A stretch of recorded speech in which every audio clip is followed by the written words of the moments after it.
Welcome to Eureka. I am Gauhar Raza and you are watching Eureka.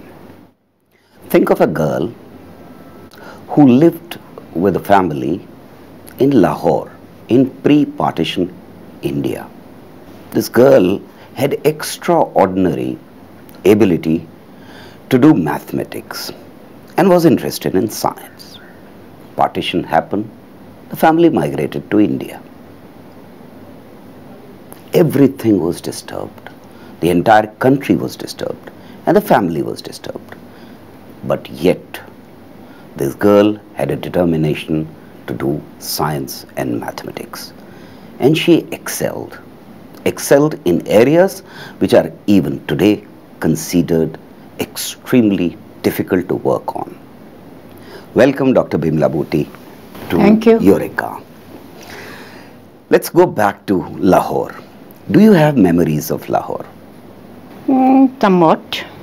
What do you remember? How do you remember Lahore? I remember the place we used to live. I remember the school I used to go. And I believe unless the city has changed too much, it might have, because Delhi has expanded. It has. So I have visited Lahore. Okay, I haven't been after that. But I still feel that probably I'll be able to find my route from my house to the school also. Oh, that's sharp memory that you are confident. That's my feeling. Unless it's completely destroyed and rebuilt, etc. Because we used to go through mall. So I remember that. And I also remember... How old were you at that time? In teens.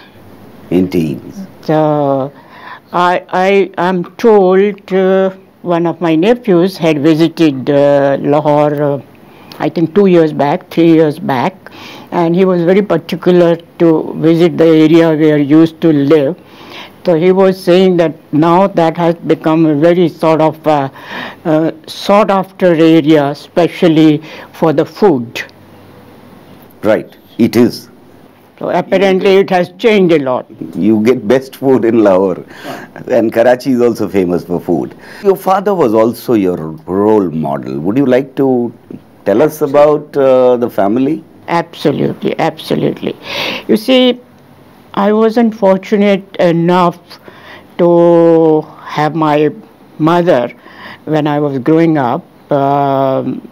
Unfortunately, she expired when I was just 2.5.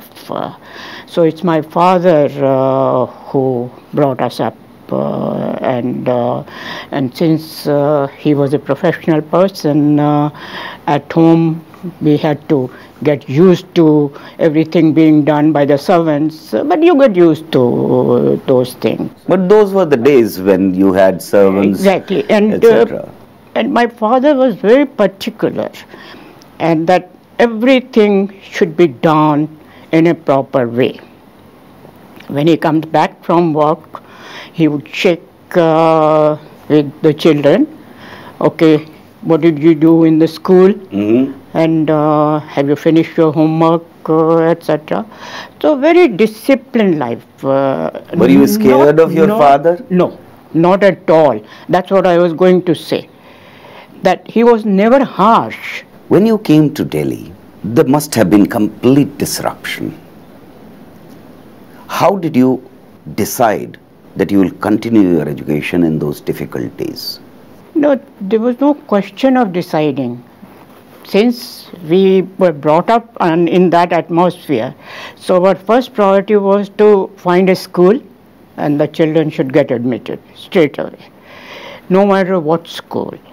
So I got admission in a government school, which was in Daryaganj, as a matter of fact, because we were staying with some relatives of my brother-in-law in Chandni Chowk. So that was close by, we could walk down there.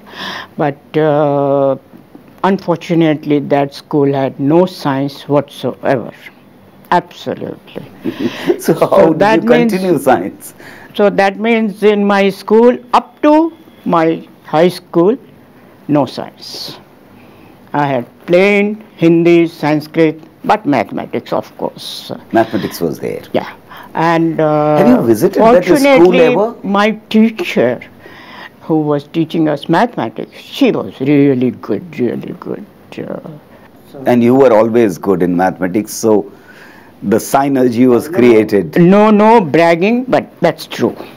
But after becoming director of PRL, did you ever visit that school? You didn't like biology. The reason being, in fact, when I had to decide what I'm going to do, my brother-in-law, with whom we came to Delhi from Karachi, he was a medical doctor. So he sort of insisted that I should go for medicine. And he tried to persuade my father also that she must go for medicine. And he said, he We told would me, have lost, if you were convinced, we would have lost a brilliant physicist, and that to plasma physicist. You see, he went a step further. He said, right now I can give you in writing that you would clear all the exams in the first attempt. I said, I know that. You don't have to tell me that, but sorry, I cannot do that. I can't even see the frog, leave aside cutting it. Right. So that was out for me. So obviously. You got this scholarship, and then you suddenly landed up abroad. And Which scholarship you are talking about? From my school days. No. I am talking about the scholarship that for going abroad. For going abroad. A Government of India fellowship. The Government of India fellowship that you got, and then you landed up in a place where the best of the physicists were working, and you somehow get in touch with Chandrasekhar. Would you like to tell us about that? You see, I did my bachelor's and master's from Department of Physics, Delhi University. That used to be the best physics department at that time, okay? And most popular subject, or I can say even fashionable subject at that time in the department was particle physics. So when I got this Government of India fellowship, I didn't have to apply to any university. They wrote to me, Ministry of Education wrote to me that you have been selected for this. Right. Now you give us your three preferences, three different universities where you would like to go. And they did everything for me. Getting admission and everything, and place to live. So, and one can't think of that kind of thing today. I would say impossible. Impossible. Yeah. Yes. So then I had Chicago was one of my choices. I had Berkeley, Columbia, and Chicago. And how it happened? They said, okay, we have got admission in Chicago, and your school starts on such and such day. Get ready. So that is how I landed at University of Chicago, okay? And in most of the US universities, even if you have done your master's here, you still have to take some courses. Absolutely. Okay? And the two of the courses that I took, beside other courses, were on quantum mechanics, which were given, it's a coincidence, I must say, by Nobel Laureate Chandrasekhar. He was not a Nobel Laureate at that time, okay? And I was so impressed with his teaching, with his simplicity. Excellent orator. Amazing. Great teacher. Amazing. And could influence the minds of the younger ones. So, and after I finished the second course with him, I had made up my mind. No particle physics. No particle physics. I have to work with him, provided he accepts me, obviously. So. And you were thrilled when he accepted. Oh, yes. Because and that decided your future course of action. That decided. It was extremely difficult to do plasma physics at that time. It was not really in nascent stages, but it was not as developed as it is today. However, we'll keep discussing this issue. I have to take a break. Don't go anywhere.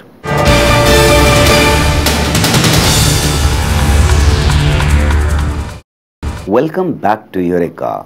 We are discussing with Dr. Bimla Buti, her journey towards plasma physics. You did excellent work, completed your PhD with the best of the scientists that anybody could think of at that time, and come back to India. Why did you come back to India? The best of the scientists, a nice place to live in, best of the environment, best of the institution. Why did you come back to India? Yeah. There are two reasons for that. Number one, by nature, I couldn't have adjusted myself to that country.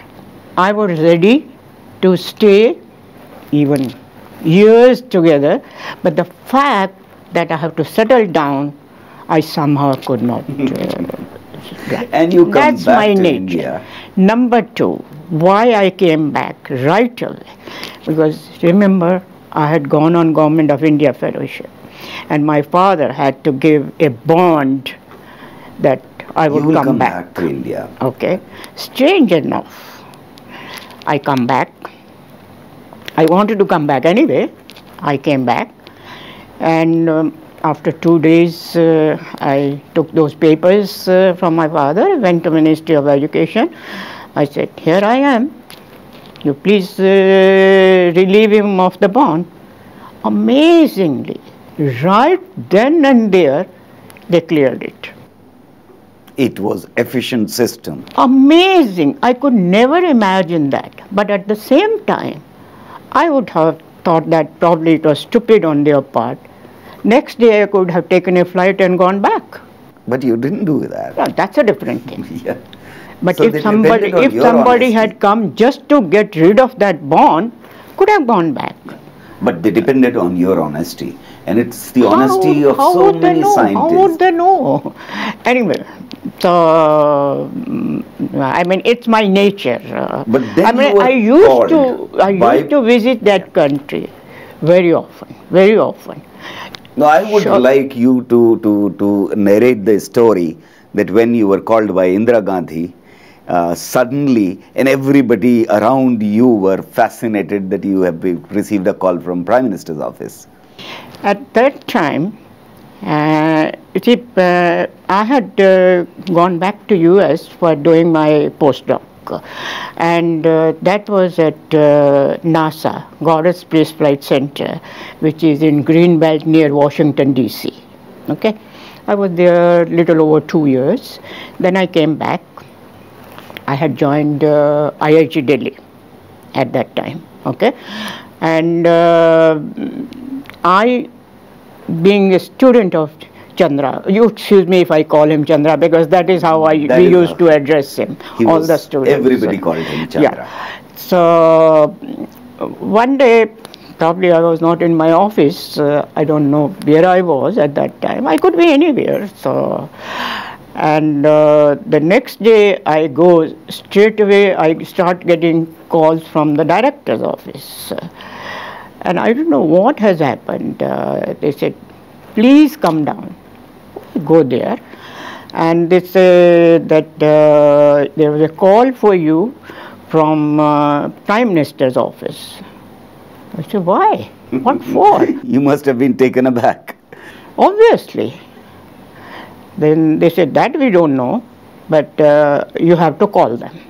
So they gave me the number, I called them back, and then you see, Mrs. Gandhi had invited Chandra for giving the Nehru Memorial Lecture. Yes, that lecture. Okay. And having invited him, she had thrown a banquet in his honor. So they wanted me to go for that banquet. That was the reason why they were frantically calling me. So I called them and they told me, so that is how I went there.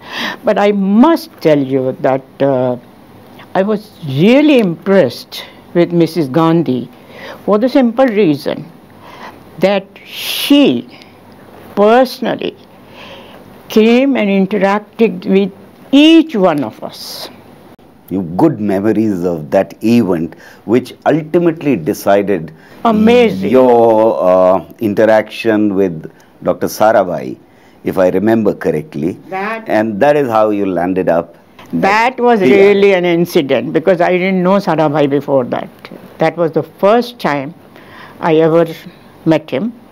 And it so happened that I was on the table where Mrs. Gandhi, Professor Chandrasekhar, Sarabhai, Venu Bapu, D.S. Kothari, everybody was there. And Sarabhai was sitting... All luminaries of that period. 8. The table was meant for 8 people, the round table. And you were the youngest on that table. Obviously. And that to a girl. Does that make any difference? Indeed. Mrs. Gandhi was there. Because generally people don't think that physics is the forte of women. That's a different thing. And but here I was in the capacity of the student of Chandra, in that capacity. Right. But then Sarabhai was sitting just next to me. And imagine, not even have met him once in my life, straight away he says, Bimla, you are coming and joining us. I don't know what's happening. Sarabhai telling a young girl who has come from abroad and is in IIT that you are coming and joining us. Don't go anywhere. We'll continue the discussion.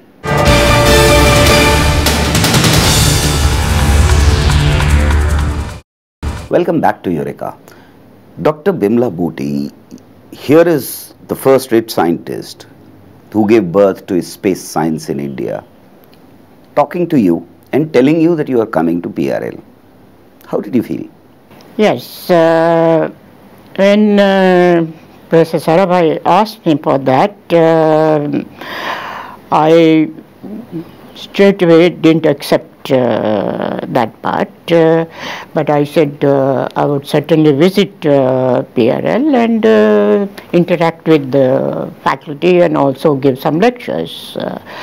So, because the type of training I had from Chandra, I could give lectures anywhere. That would never bother me, independent of what sort of audience I have to face. Right. So I said, I'll come and give some lectures there.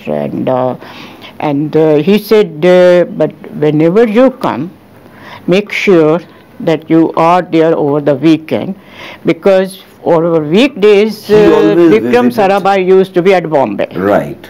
Or traveling around. Right. Over the weekend. But he always came back to Ahmedabad on weekends. On weekends. So that's why he wanted me to stay there. Because he wanted to talk to me at that time. I said, fine, no problem, I'll do that. And then I gave a number of lectures there. And strange enough, before going there, I hardly knew anything about PRL. That's my ignorance. You grew with PRL, right? Later on, Later on, and you have held all the kind of positions that anybody can imagine. You have held all those positions in PRL up to director's position.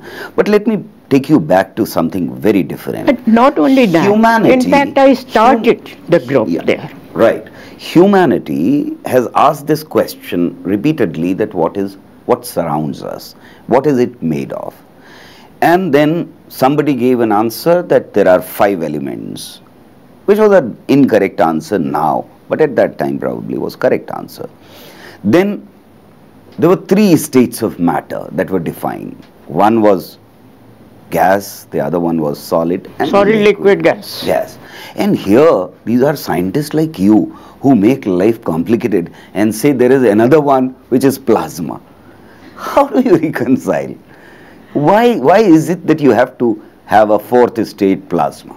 The answer is very simple, as a matter of fact. For example, general public here already probably know now, maybe not at that time, that we have to have some alternate energy reservoirs, right? Right. And we have gone to nuclear energy, and that to the nuclear fusion part. Now, what happens when we want to have energy is because of the fusion processes that are taking place. In the laboratory, we make the machines where it is possible to do that and to contain plasma. But we should not forget that this fusion process is always happening in nature. It's happening in the sun. All the Always. stars, The their energy stars. comes from fusion.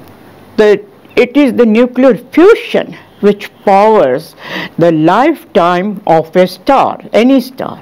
And the lifetime of the stars could be millions of years. Okay? It starts from the simplest possible process. The hydrogen fuses to give rise to helium. Okay? But if for some reason in some star the nuclear energy is no more there, let's imagine that. Collapse or explode. Number one. Any Number of the two two. things will happen.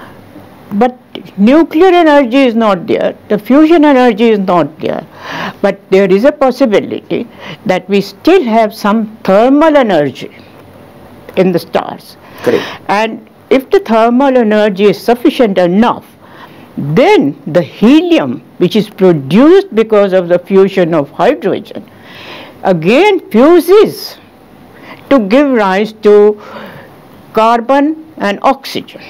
Right. And these two elements are very important elements which exist at the core of the stars, which are known as white dwarf stars. And that is where Chandra had worked and which brought him, after 5 decades, a Nobel Prize on the theory of white dwarf.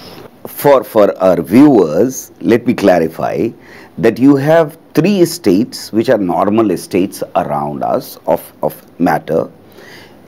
The 4th state, which is plasma state, is extremely important, without which you cannot understand either the nuclear reaction at a very small level or at the level of the cosmos, which means you cannot understand the cosmos without understanding the plasma, and that excited you. What would be your last maybe a message to the younger generation?